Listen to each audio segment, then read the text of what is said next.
बिस्मिल्लाहिर्रहमानिर्रहीम अस्सलामुअलैकुम। Welcome to Faiz Mushtaq YouTube academy's channel.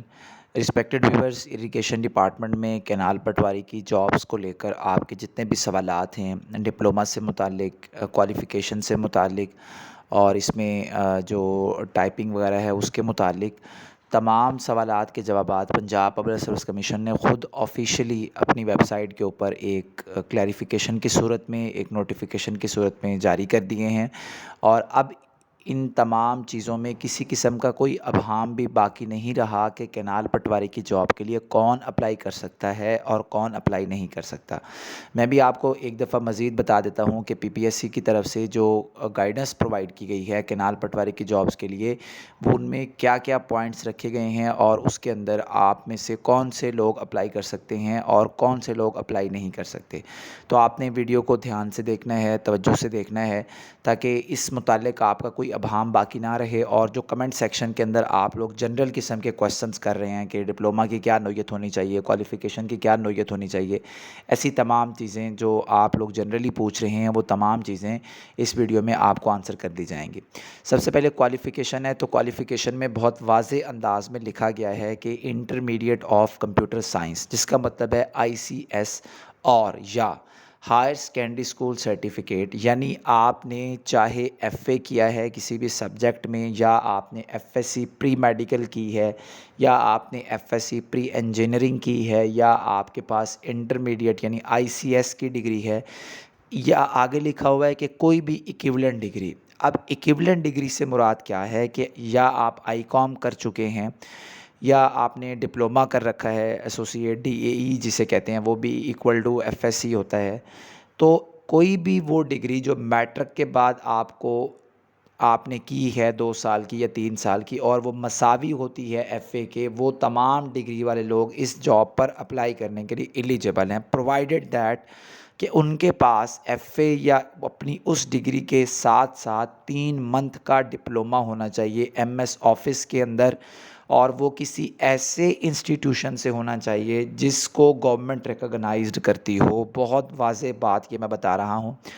यानी इससे मुराद ये है कि चाहे आपने एक गवर्नमेंट के इदारे से डिप्लोमा किया या एक प्राइवेट इदारे से डिप्लोमा किया, उस प्राइवेट इदारे का गवर्नमेंट के इदारों से रजिस्टर्ड होना ज़रूरी है, बहुत ज़रूरी है।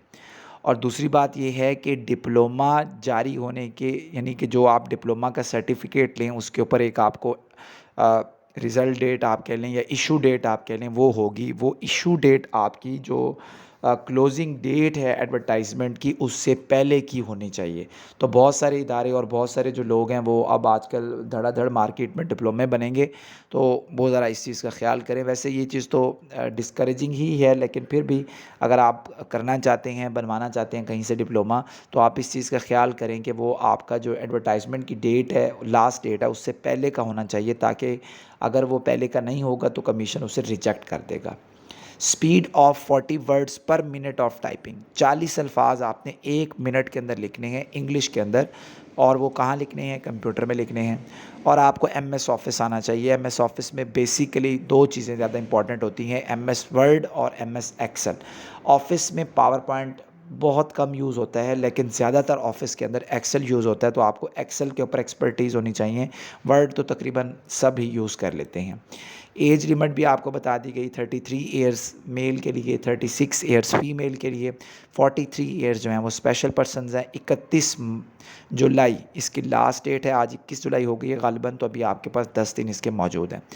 तो आपके पास ये तमाम चीज़ें जो है वो ओरिजिनली मौजूद होने चाहिए और ओरिजिनल डॉक्यूमेंट्स होने चाहिए। अगर आपके पास ओरिजिनल डॉक्यूमेंट्स नहीं होंगे तो आपका जो कैंडिडेट है वो भी कैंसिल कर दिया जाएगा।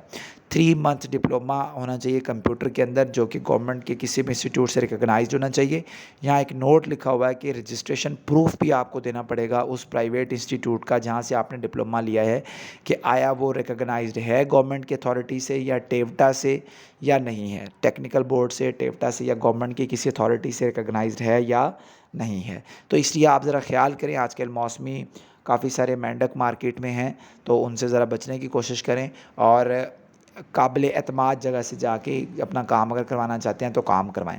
डोमिसाइल सर्टिफिकेट आपका इसी तरीके से जो है वो अपने डिस्ट्रिक्ट का आपके पास ज़रूर होना चाहिए, और डिपार्टमेंटल परमिशन होनी चाहिए। अगर आप ऑलरेडी जॉब करते हैं, अगर जॉब नहीं करते तो फिर आपको डिपार्टमेंटल परमिशन की ज़रूरत नहीं है। और अगर आप स्पेशल पर्सन हैं और आप क्लेम करते हैं स्पेशल पर्सन को, तो फिर आपके पास स्पेशल पर्सन वाला जो सर्टिफिकेट होता है ये बना होना चाहिए सोशल वेलफेयर डिपार्टमेंट से। सोशल वेलफेयर डिपार्टमेंट जो है वो इसकी तस्दीक करता है, वहाँ से आपने ये लेके आना है। ठीक है, तो ये आपने तमाम किस्म की जो इसके रिक्वायरमेंट्स हैं, अगर आप इसके ऊपर पूरा उतरते हैं तो देन आप इसके ऊपर अप्लाई करें, अदरवाइज़ आप इसके ऊपर पैसे ना लगाएं, नंबर 1।